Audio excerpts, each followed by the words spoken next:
धनेंद्र कुमार जी, दिल्ली से। महाराज जी, मेरा सवाल है कि मुझे लगता है कि जीवन के इस पड़ाव पर मैं दो नाव में खड़ा हो गया हूँ। एक जो सांसारिक सुख जिसमें हम हमेशा मन बहुत उच्चाट रहता है, और दूसरा आध्यात्मिक विषय जिसका अभी तक क ख भी नहीं आता और शुरू भी नहीं हुआ। महाराज जी, मैं क्या करूं? मैं कुछ समझ ही नहीं आ रहा। बोलो, दो नाव कैसे हो सकती हैं? कैसे दो नाव तुमने समझ लिया कि दो नाव है? भगवान ने कभी ऐसा आदेश किया है क्या कि ये सब छोड़ दो और जाओ कहीं एक जगह बैठ जाओ मेरा भजन करो? ऐसा तो आदेश नहीं किया। भगवान ने तो बार बार यह आदेश किया है, मेरा अनन्य चिंतन करो और अपने कर्तव्य का पालन। मामनुष्यमत युद्ध च, युद्ध माने कर्तव्य कर्म। तो कर्तव्य कर्म को आपने अलग कैसे समझ लिया?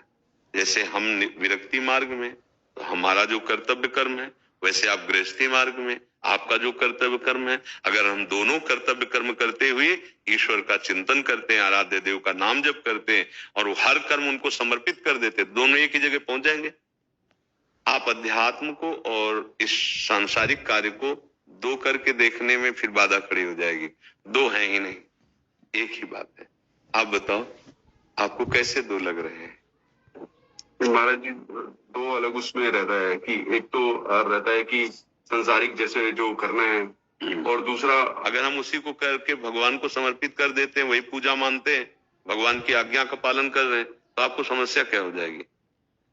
आप विचार करके देखें। जैसे भगवान ने आपको परिवार दिया, उसके लिए धन कमाना है, धन के लिए व्यापार करना है, नौकरी करना है, कुछ ना कुछ करना है। अब जो कार्य कर रहे हैं वो भगवान को समर्पित कर देते हैं, जो अर्थ मिलता है भगवान के दिए हुए परिवार का पोषण कर रहे हैं, नाम जप कर रहे हैं, क्या परेशानी? इसी से भगवत प्राप्ति हो जाएगी। आप इसको अलग करके देखेंगे तो फिर गड़बड़ हो जाएगा। जिस समाज को आप दो नाव को समझ रहे हो, वही समाज की सेवा आप कर रहे हो। पत्नी रूप में, पुत्र रूप में, माता पिता के रूप में आपको सेवा मिली है, उनके लिए धन कमाना है। धन कमाना आपका भजन है, धन कमाना आपका भजन है। धन लाकर परिवार की सेवा करना ये आपकी पूजा है। हाँ, बस ये ध्यान रखना है कि मेरे प्रभु, मैं प्रभु का, और ये सब प्रभु के लिए कर रहा हूं। भाई इतनी बात है, मैं प्रभु का, मेरे प्रभु, और प्रभु की ये सेवा प्रभु ने दी है। आप पत्नी को नहीं जानते हो कौन है, पुत्र को नहीं जानते हो कौन जीवात्मा आया हुआ है। प्रभु ने आपके संबंध को केवल आपकी सेवा के लिए दिया है, वो आपका नहीं है। सरकारी आदमी है सब, जब चाहेंगे तब बुला लेंगे, जब चाहेंगे जितना चाहेंगे जैसा रखेंगे, बाद में आप पछताओगे। आप अपना मत मानो, सरकारी आदमी है ये सब। भगवान जिस समय, जितने क्षण, जितने मिनट, जितने सेकंड, वो सब हिसाब किताब। आप अपने कर्तव्य का पालन करो, खूब प्यार करो।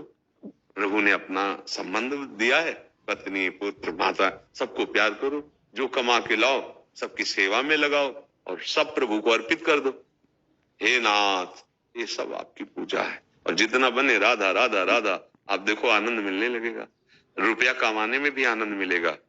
अभी क्या है, रुपया कमाना एक अलग चीज समझ लिया, पत्नी परिवार का पोषण एक अलग चीज समझ लिया, अपनी इंद्रियों का पोषण एक अलग चीज समझ लिया, और नाम जब माला करना ये थोड़ा अलग समझ लिया। अब आपको दोनों नाव दिखाई दे रहे हैं कि इसमें पैर रखता हूं, इसमें पैर रखता हूं तो मैं बहुत विचलित हो जाऊंगा। इस पे चलूं कि इस पे चलूं, इसको छोड़ता हूं तो इस कैसे बनेगा, और इसको नहीं पकड़ता हूं तो ये जीवन का मतलब क्या रह गया? ये दो नहीं, एक ही है। समझ रहे हो आप?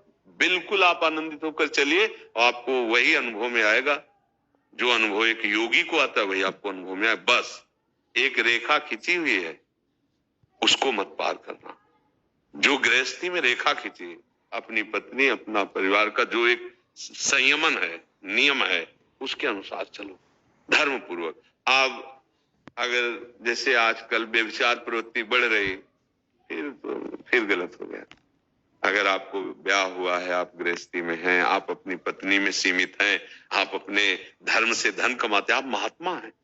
पक्का समझिए, ये जो आज गंदा वातावरण बन रहा है ना, इसीलिए समझ में नहीं आता है। नहीं, अगर आप गृहस्थी में सही ढंग से चले तो गृहस्थी धर्म कोई छोटा धर्म नहीं है, निश्चित भगवत प्राप्ति करा देगा।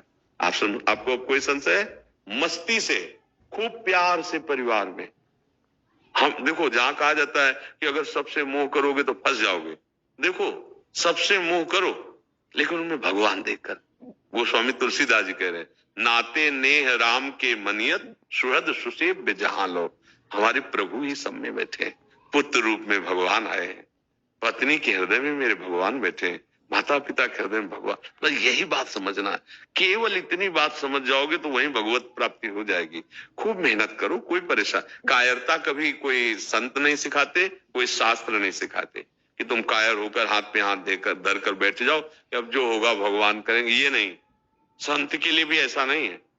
गुरुजन आज्ञा करते हैं, ये सेवा करो, ऐसे नाम जप करो, ऐसे पाठ करो, ऐसे तपस्या करो, ऐसे व्रत करो, ऐसे नियम से रहो। वही बात गृहस्थी विरक्ति के ये नियम है, गृहस्थी के ये नियम है। और दोनों अपने को भगवान में समर्पित कर देते तो दोनों भगवान को प्राप्त होते हैं। बस अच्छे भाव से चलो, कोई दो पैर आप दो नावों में नहीं रखे, एक ही नाव है, बस उसको समझ लेना है।